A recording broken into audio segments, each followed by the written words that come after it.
Welcome to the Eight Oaks Recovery Hour. This is Mike Tyree. I have some special guests with me today, and I'm very excited to hear their story. They are from Celebrate Recovery. I met them, a few weeks ago, and so I'm excited to hear their testimony and what God's done for them. Before we get into all the interview, I'd like to just let everybody know out there that if you are in a position where you are hurting and you're frustrated, you might be angry, you might be at the bottom of the rung, and you have no place else to go. You've dug so hard that you don't even there's not even a ladder long enough to get you out of that pit. Please give us a call here. Eight Oaks Recovery is a drug and alcohol recovery center, and we are here to help you.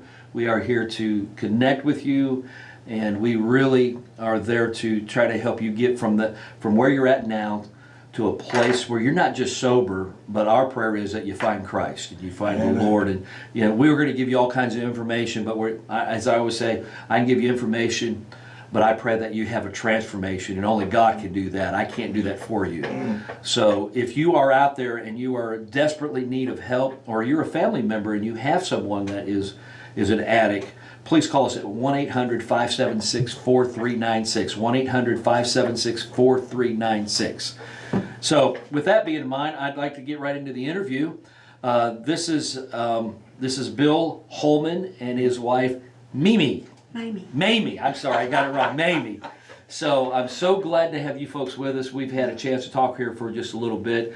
You know, folks out there, that not everybody who is an addict goes right out there and tries to find fentanyl. And not everybody just go find heroin or coke. That a lot of folks that are addicted, they get started by prescription drugs.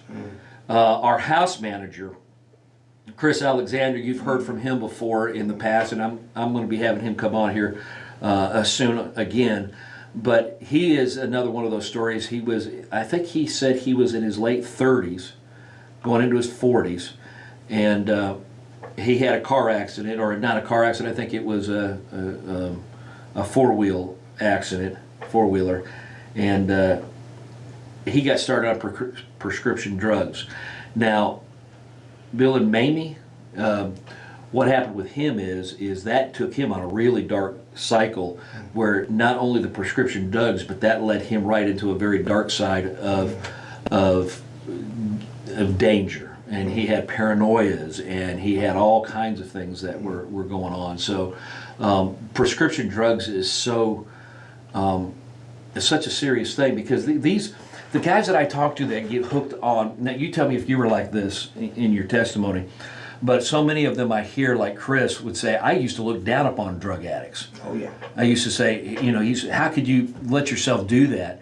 And he said, I did that until I became one. And then my whole perspective changed, and how easy it is to slide into that slippery slope, and it just messes your head up, and it just confuses you, and you just do things that you thought you would never do. And so, Bill, why don't you kind of get us started? Let's go all the way back to, what was your childhood like, and we'll just progress all the way up to where we're at today. Oh, okay, thank you. My name's Bill, and I used to be hooked on drugs pretty bad, but I don't have no cravings whatsoever to offer them drugs anymore. And I thank the Lord every day that I don't. Well, growing up, we had a pretty good childhood. We didn't have much, but we had each other, and we had clothes on our back and food on the table, and stuff like that. And along about 12 or 13 years old, a buddy of mine down there at school, we snuck out of school and went down to the old sawmill down there where I used to live. His old sawmill was deserted. We went down there. It was right beside the school. We went down there and we smoked a joint. First time. Now, how old were you? 12 years old. 12 years old. And I thought, man, that made me feel good, And I want to say that we didn't go to church too much when I was growing up. My great grandmother took us, and I know a little bit about church, but I didn't know God as a personal Savior or anything. And I smoked that joint, and that's what started me on going on the drugs and alcohol, you know. And when I was in high school, we drank and smoked and did all kind of stuff. And when I guess about 3 months before I got out of high school, I signed up for the Army, to go in the Army, military, you know. And my dad signed for me to go in, you know. And I got in the military, and I was 17 years old, and you had to be, I guess, 21 to drink, you know. But if you had that military ID card, you could drink. It didn't matter. Yeah. So I drank pretty heavy when I was in there, and I did all kinds of drugs, I'm telling you, you know. And then, I guess I spent a little time in a rehab in there also, you know. Okay, so you were in the military. Right, right. At 18, right I out of was school? 17 years old when I went 17. in, spent my 18th birthday in a pup tent, just squalling my brains out, saying, what am I doing here? You know, but yeah, I was 17-year-old. I'd never been nowhere in my life out of Lawrence County, you know, so. Yeah, so in the military, you really got introduced to Right, to the hard stuff. hard drugs, yeah. Now, what kind of? Cocaine, Okay. LSD. Now that's telling your age there a little bit. You stay. Well, yeah, I know. But I mean, I liked the way it made me feel, and then I guess long about, I think it was 1980. I'd been going out with this girl, and we got married while I was in the military. Mm-hmm. That lasted about 1 month. I caught her with my best friend. Mm. You know, so that was pretty tragic, and I just dug myself in a hole with alcohol and drugs again. You know, it just didn't. So you're learning a pattern that Right. when things go wrong, you get stressed, Right. you get mournful. Right, right. You turn to the drugs Right. to give you some kind of Right. peace. Peace, and more or less escape reality. Yeah. But after you come down off them drugs, reality's still there. Right. You know, so, and that took me a while to realize that too. You know, so.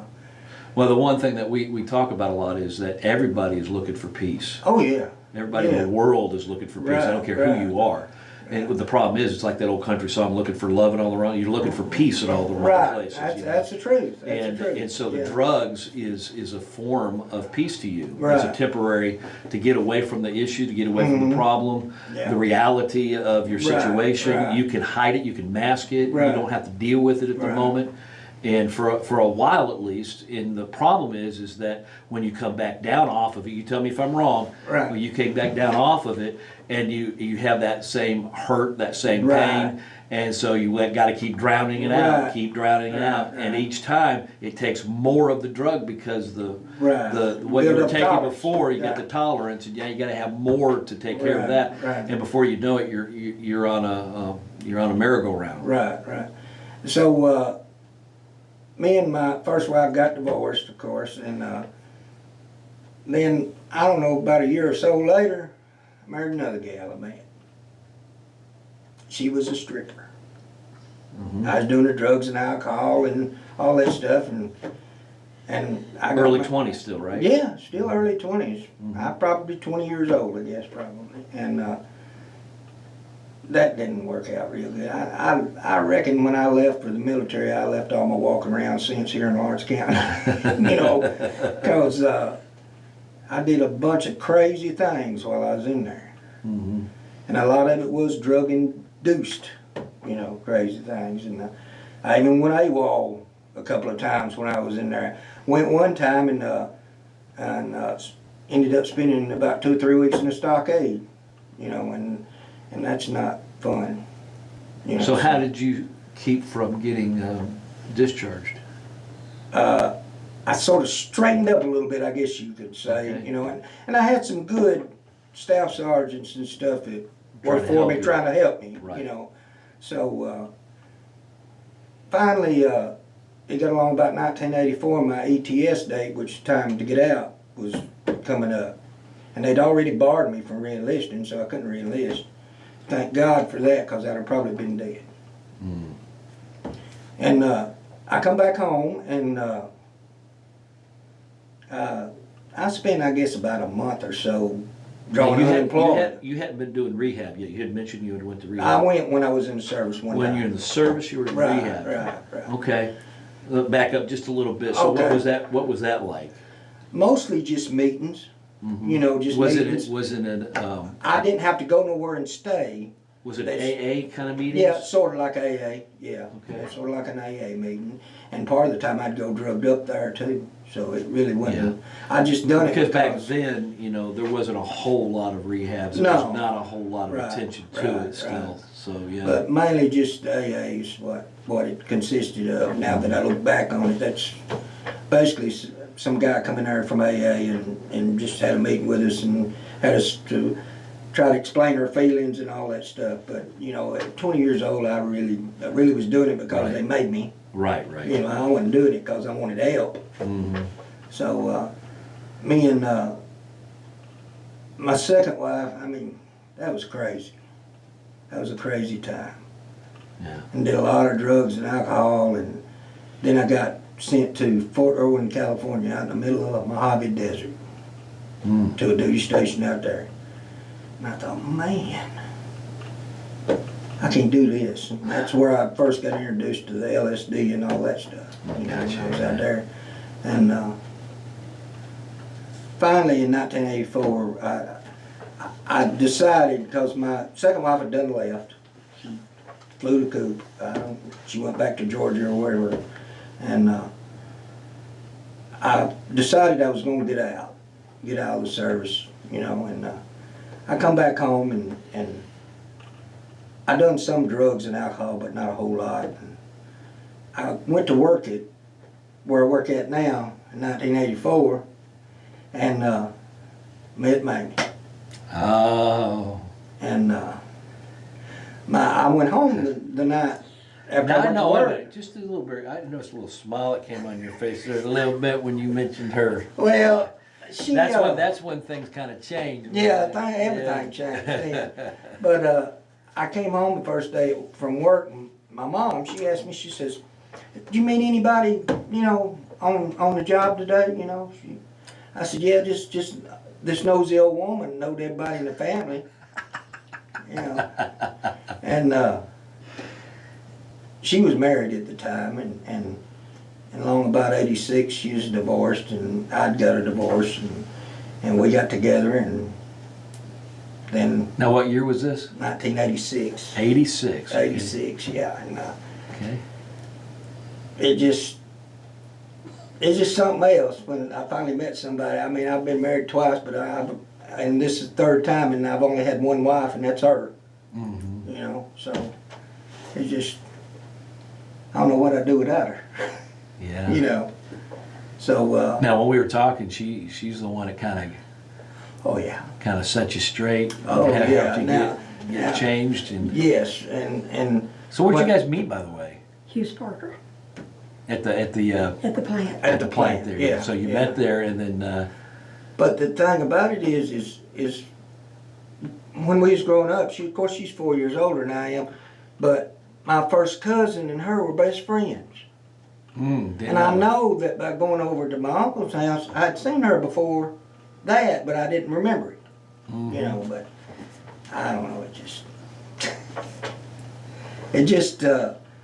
I just know it's like, I thought, well, I'm gonna have to go to church now. Cause she goes to church every time the door's open, so I'm gonna have to go. If I won't be with her, I'm gonna have to go. You know, and I said, well, I can do that. So, in the meantime, I'd stopped the drinking and the drugging and just stopped. You know. I mean, did you stop after you met her? Yes. Okay, so Yeah. so just knowing how she was like, Right. you knew that. that something had to give. Yeah. And it was me. But I talked to him. Like he said, I was married at the time, and we were having problems. He wasn't real faithful. So I was talking to him. I knew he drank. I didn't know the drugs, but I knew he drank. And he was running around with one of my cousins. And so I was trying to tell him, you don't need to be doing that. Y'all, they would leave work and go drinking. And I knew they was. Even though we wasn't together at the time, I was on to him and my cousin both about, when y'all leave here, you need to go home. You don't need to be drinking. You need to straighten up. And I was on them all the time. And what we thought was she just being nosy. Yeah. You know, I was sticking my nose in where it didn't belong. But then later on, I don't know, I guess it was a couple of years later, I did get a divorce. And then we had to work third shift. It was me and him and another girl. And we were the only three there. And and none of us at that time was married. She wasn't, he wasn't, I wasn't. So we had decided that we were going to get together. It was my birthday. And we were going to go to Florence and just have a good time. Well, she backed out. And he wanted to back out. And I said, fine, I'll go by myself. And so he finally decided he'd go with me. It wasn't a date, we just went. And then after that, he did ask me out. So, and that's how that got started. Yeah. And I told him, you have to go to church. If you're going with me, you're going to go to church. Well, I can do that, he said. That's pretty cool. So that's the way that started. But Well, that's an exciting story. You just gave in, really. You must have really liked her. oh yeah. Yeah, you must Still have really do. liked her. You still do. Well, folks, if you're out there, 1-800-576-4396. You can also reach us at 8oaksrecovery.com, 8oaksrecovery.com. If you're out there and you're hearing this testimony and you say, if God can help this guy with some of the issues that he had and meet somebody, and you know, talking about that, one of the biggest issues that guys have on relapsing is these toxic relationships they have with, that they have with other women, and it's the struggle that they have when they come in, and sometimes you just cannot get them to see otherwise. So if you're out there and you've got a relationship issue and you're really struggling, really pay attention to what Bill and Mamie's saying here, because this is life-changing for you. It could be, because I'm telling you what, these relationships that a lot of you guys get involved in, they're not going to help you, and you think that it's helping you, but it's not. And this is just an illustration of what a good relationship can happen. So one of the things I told the other guys a couple days ago was, if you're an addict, you're a full-fledged addict, and you meet a girl and she's interested in you and you guys want to get together, you need to run from her, because she should have nothing to want to have to do with you if you're an addict. And if she does want you as an addict, then she's probably got some baggage of her own. Now, that's not going to be the case every time, obviously, but I think that's a good general rule to go by. And so you've got to, if you want to go into recovery, if you want to stay clean, watch out for these relationships that you guys get yourself caught into, because they will mess your mind up as bad as the drugs do. That could be a drug in itself.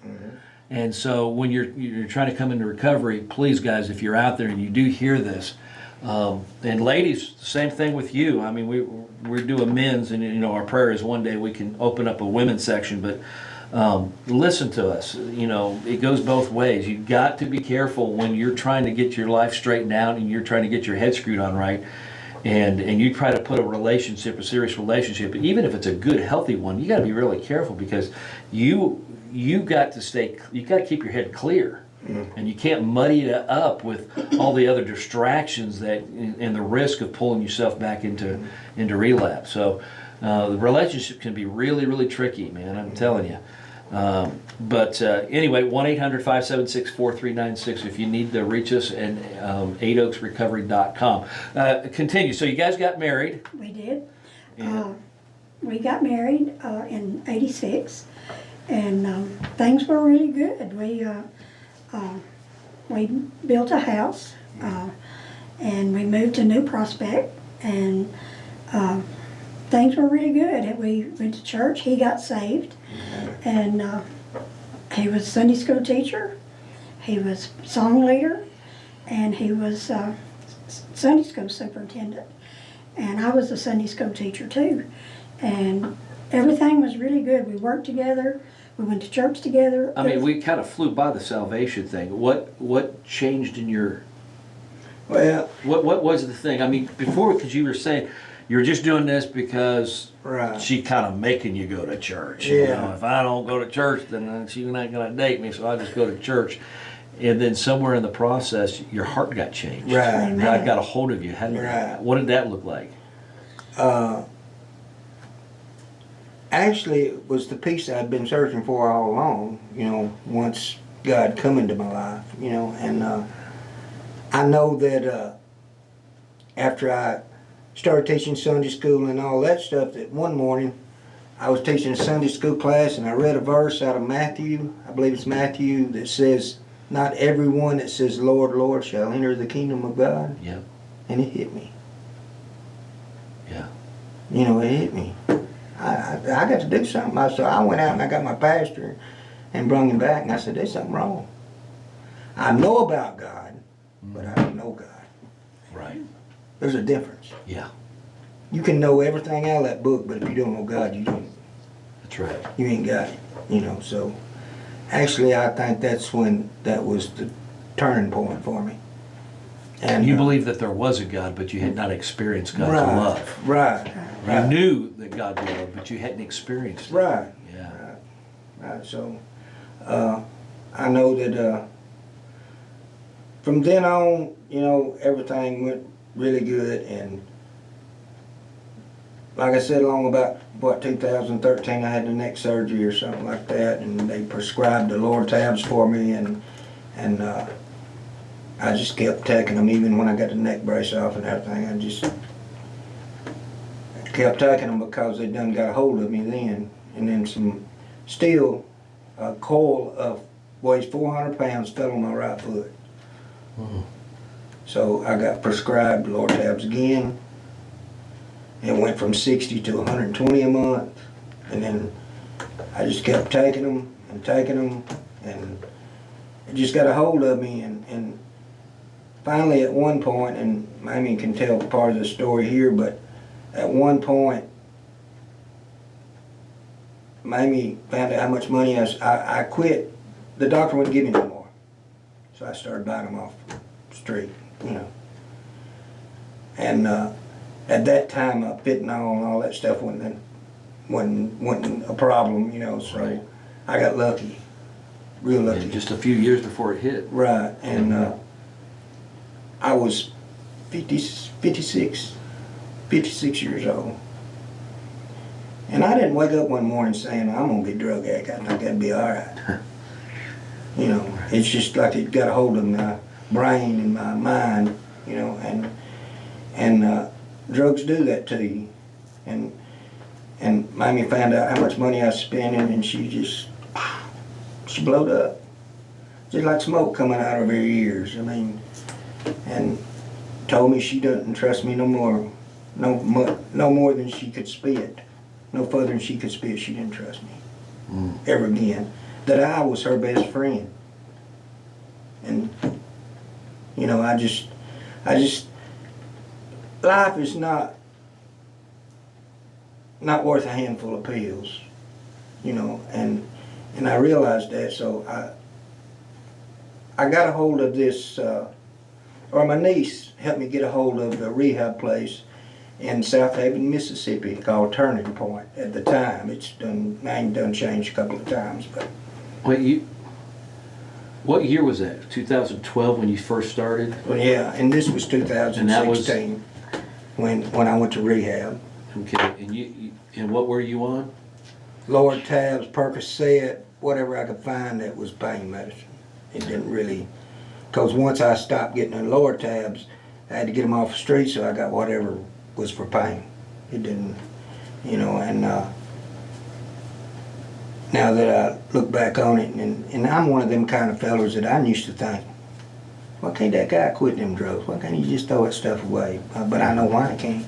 Yeah. You know, now, since it happened to me. Well, one of the scriptures we Yeah. use so much is Romans chapter 7. Yeah. It says, Paul said, I don't want to do what I want to do. Yeah. And what I want to do, I don't do. Right, And, right. and I think for the addict, that is probably the scripture that the most they can relate to. Right. And you want to, Mm-hmm. but you don't seem you can. Mm-hmm. I don't think that I wasn't walking close to God at the time. I just sort of like, I set him over here in this chair and said, Lord, if I need you, I'll call you. Mm-hmm. You know, that was my biggest problem, I think, is I didn't have a relationship with the Lord that I should have. Yeah. You know, and like I said, in 2016, and I went to rehab, and I went down there for her, for the grandkids, not for me. You know, I didn't have a problem. I quit anytime I wanted. Done did it 100 times. You know, so. Mark Twain said that. Yeah. Mark Twain said, I quit smoking, I've done it 100 times. Yeah, and I got down there, and it wasn't a week after I got down there that I went back up to my room, and it's just like God was standing in the corner with his arms opened up. And I asked him to forgive me, and he said, I didn't go nowhere, you did. Come on back. And ever since that day, I've tried to do what the Lord wanted me to do. And then I finally realized, it's just like I told him down there, I said, you know, I came here for my wife, my grandkids, my kids, my family. But I didn't do nothing. I did. I need to come for me. You know, and I realized that, and I started doing it for me, and I got introduced to Celebrate Recovery when I was in rehab. Of course, AA and NA was there too, and it was Christ-centered, and I said, that's what I want. Yeah. So they took us every week. I was down there for 32 days and went every time they took us. So when I got ready to get out, which I was scared, I wasn't around all that stuff in there. You know, I was safe. I was in a safe place. And I thought, I've got to rely on God to help me to do this, because I can't do it. Because I know that I've got to stay away from the triggers. I can't go back to doing the same thing I was doing. I can't go back to the same people I was running around with. Because if I do, I'll be right back where I started. Yeah. So I come back, and I told the therapist down there, I said, I need to see if there's a Celebrate Recovery in my area. That's where I need to go. You know, because it's like 90 meetings, 90 days, whatever. Mm-hmm. And they said, yeah, there's one in Lawrenceburg. Mars Hill Baptist Church has one. I said, that's where I'm going. That's where you met Gary. That's where I met Gary. And I had Gary, by the way, is the one that connected us together. Yeah. We're in partnership with Celebrate Recovery. Our guys go over there every Friday night. Oh, yeah, I know. And so yeah. that's how we connected with them, and that's how, we Yeah. connected. So, yeah. But I thank God for Gary and Sherry. Yeah. If it hadn't been for them starting that, the closest place was like Columbia or Franklin or somewhere. Mm-hmm. So I got out on Friday. They say I graduated on Friday, you know. Saturday night, that's when they were doing it on Saturday night. I went to Celebrate Recovery. Me and Mamie went to Celebrate Recovery. And been going ever since. That's For the awesome. last 8 years, 2 months, and 7 or 8 days, whatever it is. So over 8 years, and you're still going. I'm still going. Man, that's important. That's important But- for guys to hear that. But I think the biggest help to me is keep going. Be around like-minded people. Be around people that are centered more on Christ, you know. And Celebrate Recovery is really about, the biggest goal is to strengthen your relationship with Christ. Also, if you don't have a relationship, get one. Yeah. And I've seen several folks saved and accept the Lord since in the last 8 years because of Celebrate Recovery. And a lot of people don't think about these 12-step programs, but the 12-step program started out from the Bible. Yes, it did. When AA started, it was from the Bible. And they, I guess, boogered it up and everything else. Since then, most recovery groups have, but the recovery group, Celebrate Recovery, it just did so much for me. Yeah. And my family. Because when Mommy first started, I ain't got no problem, I'm just here for him. She was there a week, and then she said, yeah, I do have a problem. I got a problem with trust. But I'll let her tell that story. But Wow. I tell you, I just thank God for them, and I thank God for my accountability partners, and I think if you come on Tuesday night when we do the book work and stuff like that, and talk and sit around and go over the questions, and listen to what other people say, and try to focus on what they're saying, not what you're thinking. You know, Yeah. I think that'll help you out a whole lot. And you don't have to be a drug addict or alcoholic. I mean, you can have a problem with grief, you can have a problem with depression, you can have a problem with anger or anything, and come to Celebrate Recovery or any of these other recovery things. You don't have to have a drug problem to do it. You know? That's right. Yeah, Celebrate Recovery is there not just for Right. the alcohol or drug addiction. Right. It can be there for any issues that you're having in life. Those principles, you know, Right. we have Living Free on Monday nights as our Right. support group that we have in United, and you don't have to be an alcoholic. Right. You don't have to be a drug addict. Those principles, and since I've been doing this for the last few years, man, it's helped me grow. Oh yeah. I've pastored for many years. I've been in ministry since I've been in my teens. You know, Yeah. pretty much went to school and to college and et cetera, et cetera. And I started doing this, and it's made me have to look at myself. Yeah. And I'm not quite where I thought I was. Right. I'm not quite as mature as I thought I was, and Right. it kind of reveals some of these things. And I'm hearing Right. these guys, and it's a mirror sometimes. So these support groups, man, they can be beneficial to anybody. Yeah. I'm not sure exactly how Celebrate Recover does every Tuesdays. But I know on Monday nights on Living Free there is also, we just don't do the 12-step, but they have all kinds of different subjects that we yeah. cover. You know, whether it's anger, whether it's just basic growth, marriage relationships. So there's a whole range of stuff that gets covered. So Right. these support groups. Now, we tell this to guys. I want you to really emphasize this for the guys out there, because we try to emphasize, and I'm sure they do at Celebrate Recovery, but at Eight Oaks, when I'm talking with the guys, we try so hard to emphasize that when you leave, when you graduate, that you've got to get hooked up with a support group. You Right. have to. Right. And you cannot stop. And I says, you've got to commit at least to a year to doing this. And you're encouraging, because this is over 8 years, Over 8 and you're years, still yeah. doing it. Why do you keep doing it after 8 years? Well, I want to help people,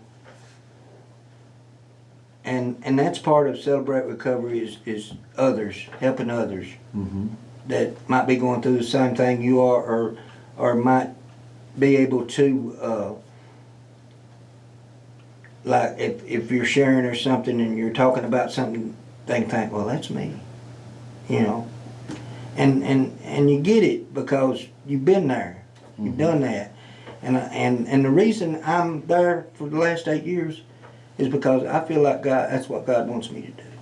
He wants me to help others. And that's part of Celebrate Recovery is part of it is helping others. Learn that. We start out in our book, the first lesson is denial. Yep. You got to get out of the denial that you ain't got no problem. Because I don't care who you are, everybody's got problems. Yeah. It may not be the same thing, but everybody's got problems. and yours may not be as big as somebody else's, but It's big to you though. right. Yeah. That's a good point. See, Mhm. because everything is like what I was going through with the drugs. That was a big problem for me, you know, and somebody that may be going through something else, you know, not the drugs or alcohol, but like anger. That's big to them too. That's a big problem, you know, and I just think that you need to stay in these groups. It helps you, and I've told Gary and some of them, I get to go to church 5 or 6 times a week.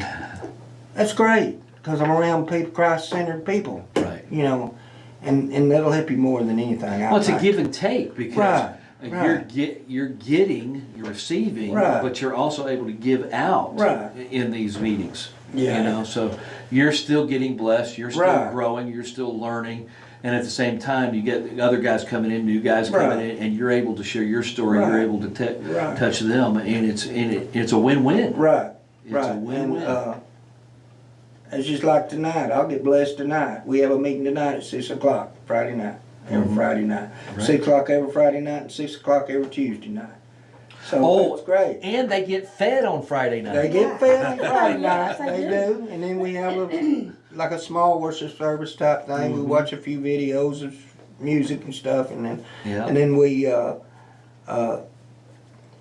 Somebody speaks. somebody speaks, you know, and does a lesson, you know, and or gives their testimony or something like that, and then we break off into the women group and the men's group, and most time we have a whole lot more men we do women, but that's That's normal. Yeah. yeah, but it's just like the Eight Oaks guys come out on Friday night. I tell you, I love every one of them. Yeah. They're good people. And they just- absolutely love, since the first time we went there, Mm-hmm. you know, and that's been a couple of years ago now. Right, It's been, right. been a hot little Right. minute now. And they have just went on and on about it. They just Oh, yeah. love, that's one of their highlights is going to Right. celebrate recovery. They Yeah. they're good. They're good men, but I mean they're just like me and everybody else. We've all made mistakes. Yep. And you got to own it. You got to own your mistakes. You can't. And I think one thing in the lesson says you can't cover a hurt by saying it's not there or something along those lines. But Yeah. it's meant the world to me to be Celebrate Recovery. Helping others, I think. Well, folks, if you're out there, you're hearing this, on Friday nights, you can go to Celebrate Recoveries. It starts at 6 o'clock. And like Bill was saying, on Tuesday nights, it starts at 6 o'clock also? 6 o'clock 6 also, o'clock, that's right. when they get more of the book learning. Right, Okay, right. they get into the 12 steps. Right. And hey, when you graduate there, you know, they give you the certificate, and I think you get tokens or. Yes. Oh, yeah, The for normal so many stuff. months and stuff. Right. Right, So, right. Yeah. so you know they're a phenomenal support group out there.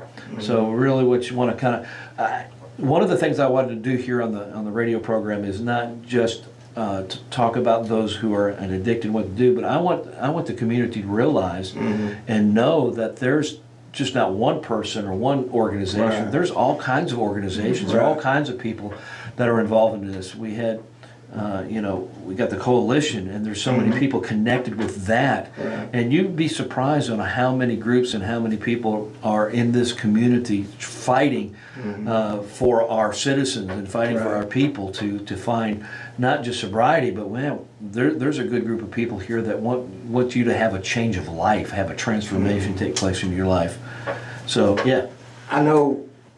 I guess we've been going about 2 years in the Lawrence County Substance Abuse Coalition. Yep, right here's there. We done like a little cardboard deal with them, Yep. you know, and stuff, and it was really really good. Yeah, just And had Trey on, a few Right. weeks ago, and we had a talk, and there's a lot of people that are out there trying to help, Yeah. because this is a huge problem, and it just gets worse And we want to protect our people here in Lawrenceburg. Oh, yeah. You know, there's different ways and different approaches, but we're all trying to do that. I mean, if you're not familiar with the court systems, I mean, the courts down here, they are trying so hard to help the addicts. They Yes. really Right. do. They work with us, and they would rather send them to us than to let them sit in jail or Right. send them anywhere else, because if they see anybody that really wants to change and is trying, man, they will go out of their way, and that's what I love about our court systems here. And we've got a real good group of people in this community that are really trying hard for our addicts. You're talking about the courts, the drug court. We went one night, I think, or one evening, celebrate recovery. Went over, me and Gary and Sherry and some of the others, and sat there and I think it's great. I mean, the judge. He had a heart for the people, and he really good. But the thing about you was talking about for people that want it, and that's one of the main things is you got to want it for yourself. You can't want it for nobody else. Yeah. You know, because you can say, I mean, you can be court ordered to go to somewhere, but I mean, I've seen people that's been court ordered to go to somewhere and they realize that they got to do it for themselves. They can't do it for anybody else. And Well, that's here's really what I've told. I told the guys. I've said it on here a few times, is that you can be at the absolutely worst rehab there is in the nation, and get transformed, right. and change and become better. Or you can be at the very best rehab, and I was well, of course that's Eight Oaks. You know, a little bias there. A little bit. Just a little bit. A little bit. And you could be at the very best rehab and not make it. Right. Because ultimately, it's you. That's You it. who Yeah. do you want it bad enough? Right. Are you sick and tired of being sick and tired? Is what we say all the time. You know, are you at that place where you just say, I got nothing. I got nothing, man. There's nothing there, and if I don't get help, I'm done. Right. And you got to get to that point and then say, I want to change. I Right. absolutely want to change. Right. Not just this, negotiating with God thing, Right. Right. I want to change, God, but can I keep this? Or can I Right. do this? Or Right. can Can't do I it. hang on to No. this? It's like the house. God moves into your house and he says, you got some shag carpet here from the 1970s. Maybe we need to update it a little bit, You got some paneling on the walls that are updated, Let's change it around a little bit, You've got some cobwebs. Did you notice the cobwebs that you got in your house? Yeah, I didn't even notice. Well, we need to clean it up a little bit. Right. And we like to say, well, God, I kind of like that old shag carpet, Man, I've got so many memories of that shag carpet when I was growing up as a kid. And I know it's from the 1950s, but come on, let me keep it down, that kind of thing, Right. And we really do try to negotiate with Oh, yeah. God. Yeah. And you don't even realize, some of these guys don't realize they're negotiating with God. Right. But they are. They don't Right. realize it, but they are. And it's that complete surrender Right. that's got to be there. You got to have Surrender. that surrender, Right. that humility, that humbleness, and not trying to play the game. Right. And you're so used to manipulating, you're so used to lying, you're so used to telling people what they want to hear, that they take that into the recovery sometime. And as they're trying to recover, they still playing the game. Right. They don't realize it, but they're still doing it. And trying to, and you've got to get to that place where I say, God, I don't want to manipulate no more. And here's what I say. I say, you guys gaslight yourselves. Right. You're fooling yourself. You're making yourself believe stuff that is not true. Right. And once you get to that point where you're absolutely broken down and surrendered, that's when real change can Right. happen. And Mamie, right? Am I saying it right? I want to make sure I get it right. We've heard from Bill from his perspective. Now, what a lot of people need to hear and want to hear is the family who's got a family member who's an addict. What is that like? That is really hard. I tell people at CR, you don't have the addiction, but you suffer. You suffer along with the person that does have the addiction, because in my case, I was trying to help him, I didn't know how to help him. I'd never dealt with that, but I suffered with him because in the 30 years we had been married, he had never lied to me. Now he lied to me all the time. Every day, it was a lie. And so I was having to deal with that. And then the trust issues, because like he said, I didn't trust him no further than I could throw him. And it was hard. And it finally gets to the point to where you've had all you can take. And I had got to that point. And like I was telling you a while ago, me and our grandson had spent the night, and it was on a Wednesday, we were going to church. He was passed out, could not wake him up, and I thought he was gonna die. But I told my grandson we're going to church. So we went to church. When I got to church, I told my sister, when I get home, Bill's gonna be dead. And so she was shocked, and she said, you want me to go home with you? And I said, no, I got it settled. I know it's gonna happen. He's gonna be dead when I get home. So on the way home, I was telling my grandson, when we get home, you stay in the car, because your pa's gonna be dead, and I don't want you to see that. So when we got home, I told him I would call the police or the ambulance, whatever. But before we got home, I was thinking, my mother-in-law is gonna be so mad at me, she's gonna hate me. And that's what I was worried about. I wasn't worried about him. I was worried about how my mother-in-law was gonna feel about me. So when I got home, I went in, he was still breathing. So I thought, well, he's not dead. So I go outside. That's a good indicator. It was. I was really shocked that he wasn't dead, because I really thought he would be, because I knew he had overdosed. I knew he had. And I knew my mother-in-law was going to be mad at me because, why didn't you do something? But I had it to the point, if you want to kill yourself, kill yourself. I'm not going to stop you. So when he was still breathing, I go outside and I tell my grandson, he's still living, come on in. So me and him go to bed, and I don't know if he ever got up or whatever, but Do you even remember this? I remember the part about her trying to get me up, and I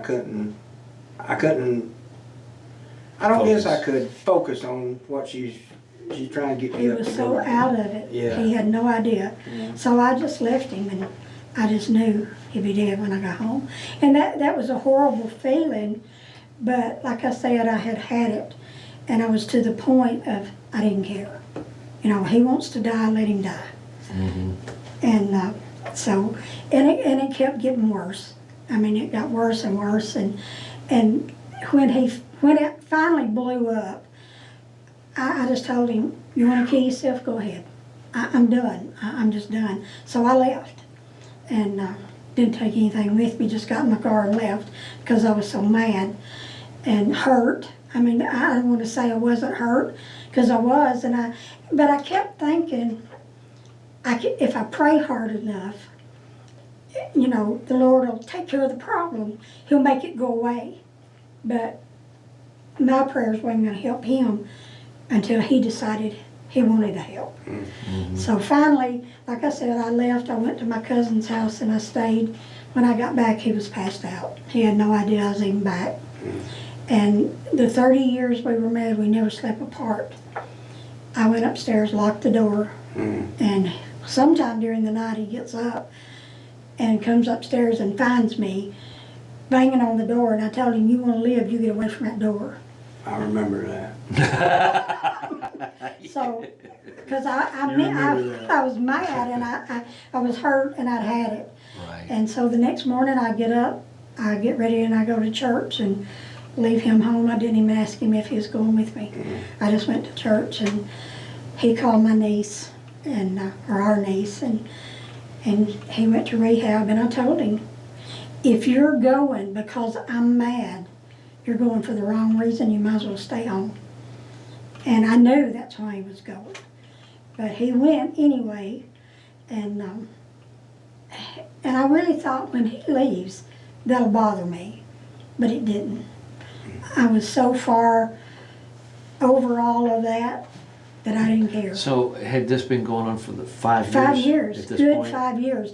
And I knew it was, in the first year or two, I thought, he's really not addicted to the drugs. He's just in a lot of pain. He's abusing them maybe, but not. Right, he's addicted. abused. And I talked to his doctor, which really made me mad. Because I told him, I said, you need to stop giving him those pills because he's going to get addicted. But I knew he was already addicted. And he said, oh, no, he's not going to get addicted. As long as you're in pain, you won't get addicted. Well, that's a lie. You will get addicted. If you take them long enough, you're going to get addicted. Right. And when he went to rehab, his doctor showed up at my work, wanted to know where he was, which made me mad. The doctor did? The doctor did. Because he wanted him to stay on those pills because he was coming every month to get another prescription and another prescription. So the doctor, and I mean, a lot of the doctors realize what they're doing. They know what they're doing, which back then they wasn't as strict on the doctors handing out prescriptions as they are now. And which me and him had a few words, which I didn't talk ugly, but I talked mean to him. And I let him know, this is partly your fault that he's on these drugs. Well, he said, well, you just tell him I miss him. I said, I'm sure you do. And I was mad at the doctor too. But then when he comes home, I didn't know if I wanted him to come home. Because when he went, I told him, don't you call me. I'm not going to talk to you. I'm not coming to see you. I'm done. And you better have a way over there because I'm not taking you. And you better have a way back because I'm not coming after you. I mean, that's how hurt and mad I was. So, Now, let me just stop there for a second. One of the biggest issues that guys have is enablers. And if you had been an enabler, where would you be today, I wonder? That'd be the grave. Exactly. yeah, he would have. Yeah. Yeah. And it's so important that you show that tough Tough love. That tough Yes. love. I mean, it's kind of an overused expression, but it's so true. Yeah, You've got to be able to tell them no right. and cut it off because they know how to manipulate to get whatever they need, whatever they want, because the mind just has got to have it. They tell you anything you want to hear. They do. And when he did come home, You forgot part of it. You did come to the rehab. Oh, I You did. But the reason I did go see him. I made myself a liar. I did go see him. But the reason I went is his mother wanted to go see him, and she had nowhere to go. And I'm like, and I love my mother-in-law. I do. And I'm like, oh no. And she said, I really would like to go. I said, okay, fine, I'll take you. So I did take him. And I was glad I did because they had this thing they did with the family. They took the family into a room and you got to tell your side of the story and how things were. And then they brought them in and they got to tell their side and how they were doing and all this. And then you got to tell them what you thought. That was rough. Yeah. And so I got to tell, I didn't care that there was a room full of people, but I did tell him, when you come home, if you come home, this ain't gonna happen again. And you better tell all your little cronies before you start on this again, that you're not gonna have anything to do with them, because I will not go through this again. I will not do it.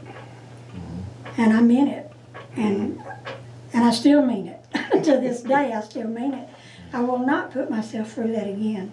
And I told him, I said, and if your mama don't let you come live with her, you'll be homeless because you're not staying with me. And I mean, you have to. And I meant it, like I said, I meant it then, I mean it now. I won't do it again. I just won't. I'm too old. I'm not gonna do it. And I'm glad that he straightened up. I am. I'm so thankful.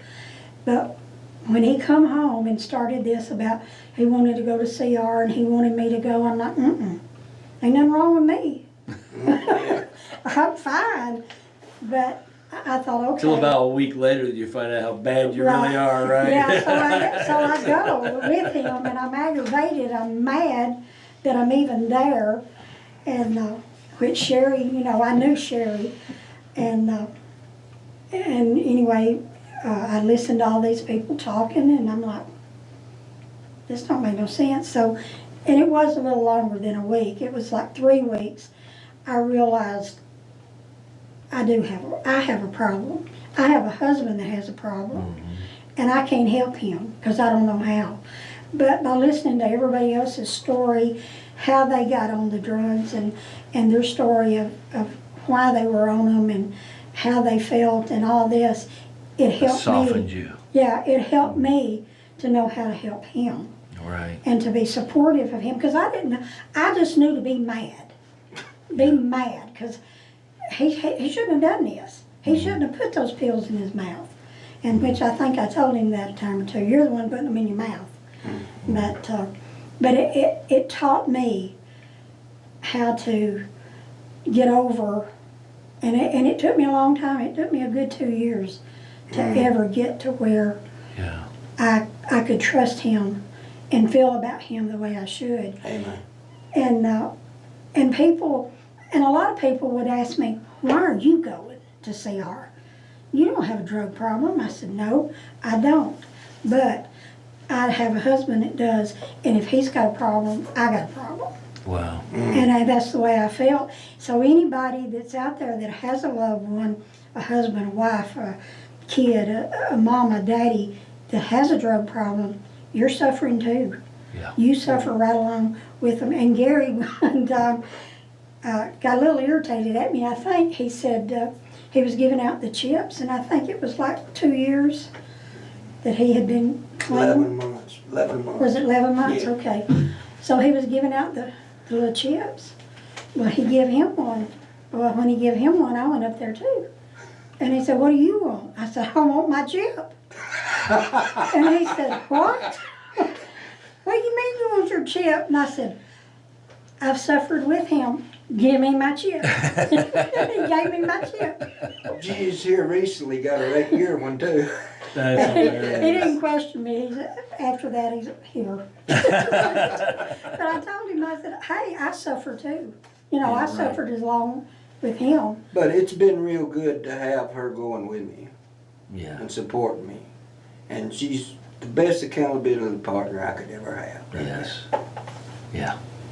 And I can see that. Yeah. It's a wonderful story. Yeah, and the journey continues. It does. continues, yeah. It does. And I don't want to quit either. I go even if he's sick or something and can't go, I go without him. So, Yeah. but I mean, I want people to realize it's not just for the drug addict or the alcoholic or whatever. It's for anybody. Yeah. If you've got a family member that's got a problem, you got a problem too. And it'll help you. It helped me. And it's helped a lot of other people. So I just want you to go. I'm a testament, not from the Celebrate Recovery aspect, but from what I've seen from Eight Oaks, dealing with everybody all the time, and then our own Living Free that we have on Monday nights. I can see on how guys that are not really got too big of an issues or something, but man, I'm telling you, it changes their hearts. And we got the women's side of it too, and that they come out on, and now the women's is growing. It's really growing. They started out with just not too long ago. It seems like just four girls, 4 ladies, 4 or 5, and now they got 2 separate classrooms. And they're meeting. That thing's That's growing. great. That's great. And so there's definitely a lot of help here. Man, I see what you guys have went through, and I hate to see the pain that people are in because of these drugs, man. Right. Yeah. I mean, it's just, it makes me mad Yeah. to think about what the devil is using Right. to split families apart. And now that we're seeing so many generations pass, we have folks coming in, one of these guys coming in, that their parents introduced them to the drugs. Mm-hmm. You know? And now the generations are passing that it's the grandparents are using. I hear where, you know, their grandparents, their dads, it's just part of the culture of the family. And they just didn't know any better. And now they're growing up and they've got children and now they want to change and they don't even know how to be a father. Because they've not had a father figure in their life. They didn't have a grandpa in their life. They didn't have a father-in-law. They don't know how to be a man. They don't know how to be a father.